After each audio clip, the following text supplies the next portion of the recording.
It was called Operation Deep Freeze, and tonight a Five on Your Side investigation reveals it may have exposed thousands to radiation.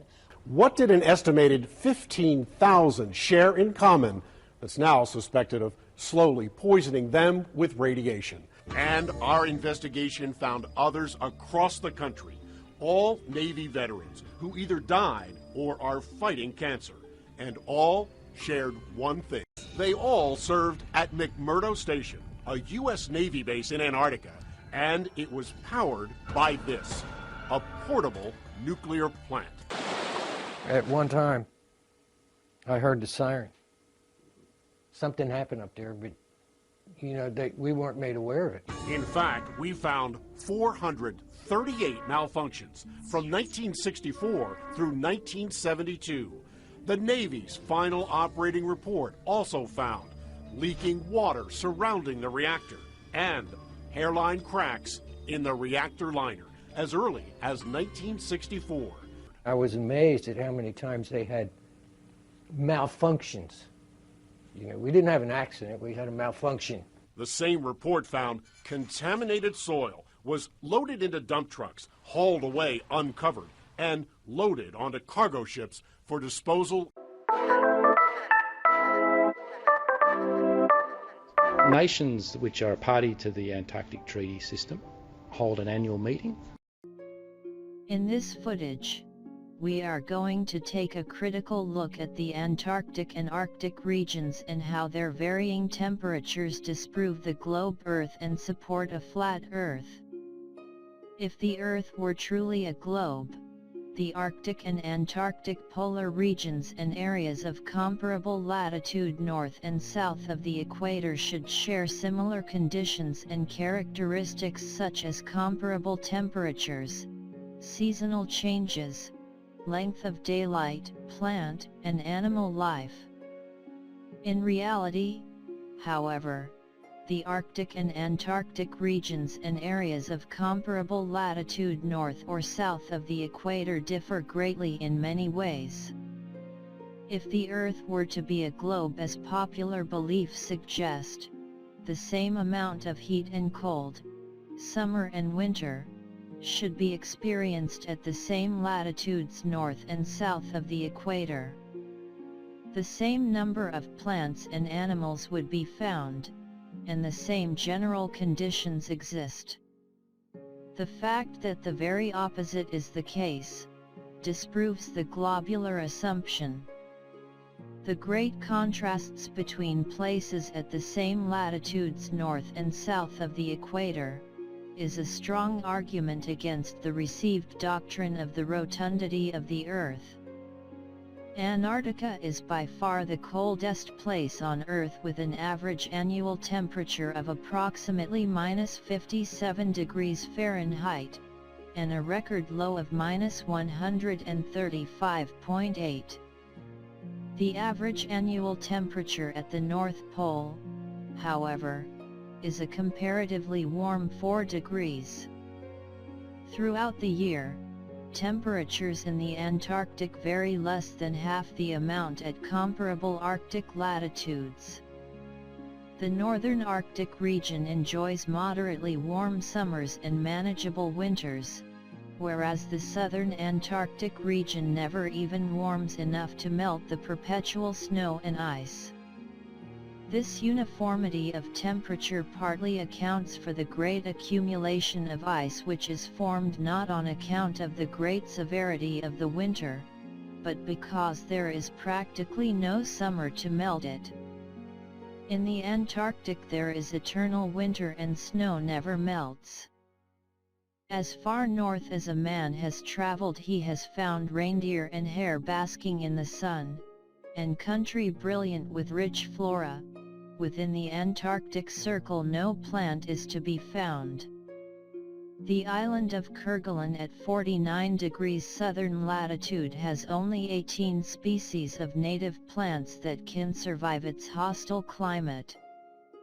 Compare this with the island of Iceland at 65 degrees northern latitude, 16 degrees further north of the equator than Kerguelen is south, yet Iceland is home to 870 species of native plants.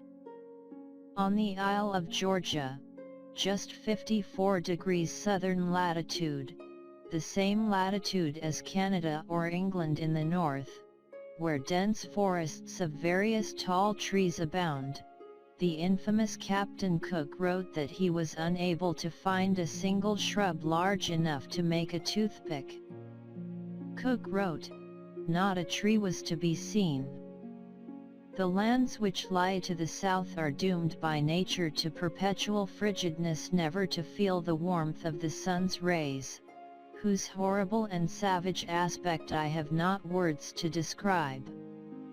Even marine life is sparse in certain tracts of vast extent, and the seabird is seldom observed flying over such lonely wastes. The contrasts between the limits of organic life in Arctic and Antarctic zones are very remarkable and significant. Vegetables and land animals are found at nearly 80 degrees in the north, while from the parallel of 58 degrees in the south, the lichen and such like plants only clothe the rocks, and seabirds and the cetaceous tribes alone are seen upon the desolate beaches. In the Arctic there are 4 clearly distinguished seasons, warm summers, and an abundance of plant and animal life, none of which can be said of the Antarctic. The Eskimo live as far north as the 79th parallel, whereas in the south no native man is found higher than the 56th. Admiral Ferdinand von Wrangel, the 19th century Russian Arctic explorer, wrote how in the north, countless herds of reindeer, elks, black bears, foxes, sable, and gray squirrels fill the upland forests.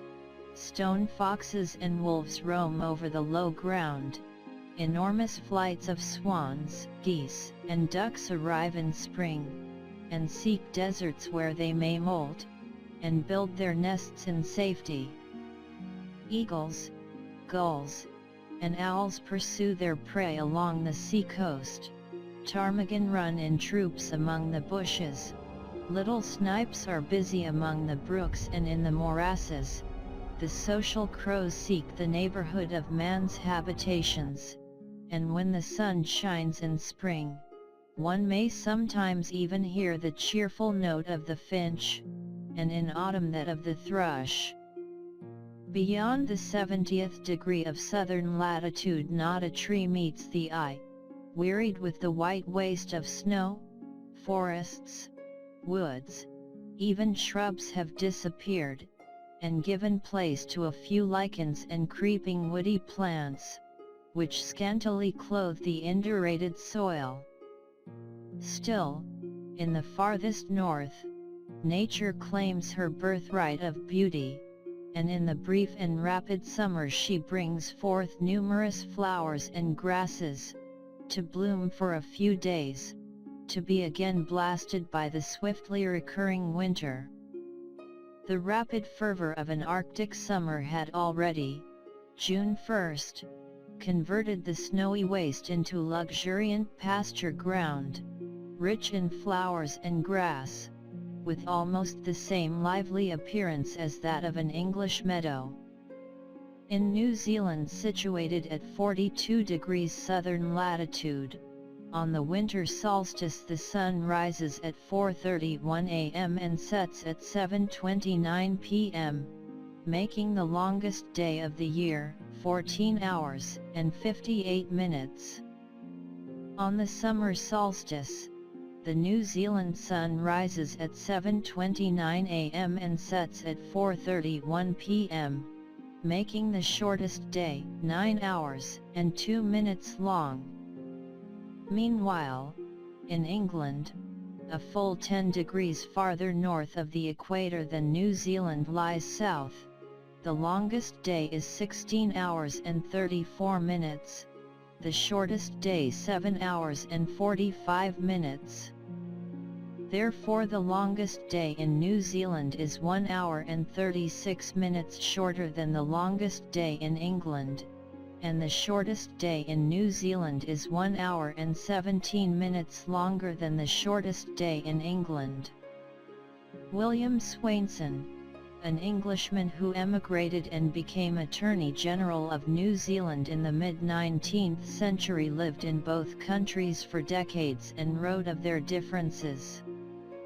He states as follows: "The range of temperature is limited, there being no excess of either heat or cold. Compared with the climate of England, the summer of New Zealand is but very little warmer, though considerably longer.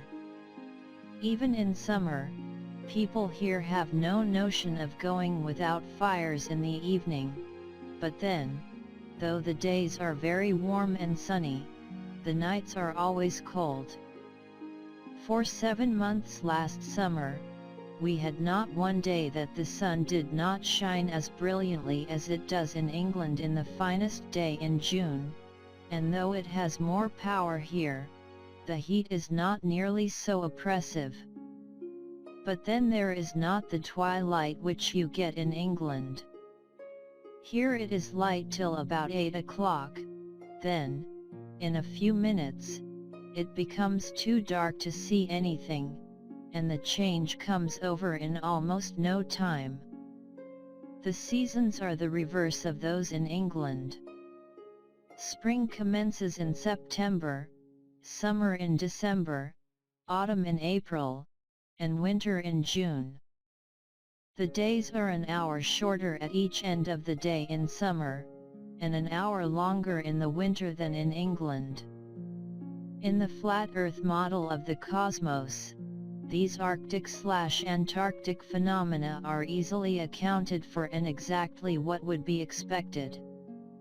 If the Sun circles over and around the Earth every 24 hours, steadily traveling from tropic to tropic every 6 months, it follows that the northern, central region would annually receive far more heat and sunlight than the southern circumferential region.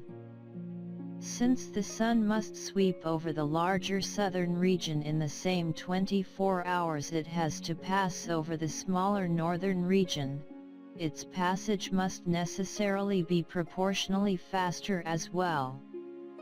This is why the Antarctic morning dawn and evening twilight are very abrupt, whereas in the extreme north twilight continues for hours after sunset, and many midsummer nights the sun does not set at all. If the sun is fixed, and the earth revolves underneath it, the same phenomena would exist at the same distance on each side of the equator, but such is not the case. What can cause the twilight in New Zealand to be so much more sudden, or the nights so much colder than in England? The southern hemisphere cannot revolve more rapidly than the northern. The latitudes are about the same, and the distance round a globe would be the same at 50 degrees south as at 50 degrees north, and as the whole would revolve once in 24 hours, the surface at the two places would pass underneath the sun with the same velocity, and the light would approach in the morning, and recede in the evening in exactly the same manner, yet the very contrary is the fact. The constant sunlight of the north develops, with the utmost rapidity, numerous forms of vegetable life, and furnishes subsistence for millions of living creatures. But in the south, where the sunlight never dwells, or lingers about a central region, but rapidly sweeps over sea and land, to complete in 24 hours the great circle of the southern circumference, it has not time to excite and stimulate the surface, and, therefore, even in comparatively low southern latitudes, everything wears an aspect of desolation. These differences in the north and south could not exist if the Earth were a globe, turning upon axes underneath a non-moving sun. The two hemispheres would at the same latitudes have the same degree of light and heat, and the same general phenomena, both in kind and degree. The peculiarities which are found in the south as compared with the north, are only such as could exist upon a stationary plane, having a northern center, concentric with which is the path of the moving sun.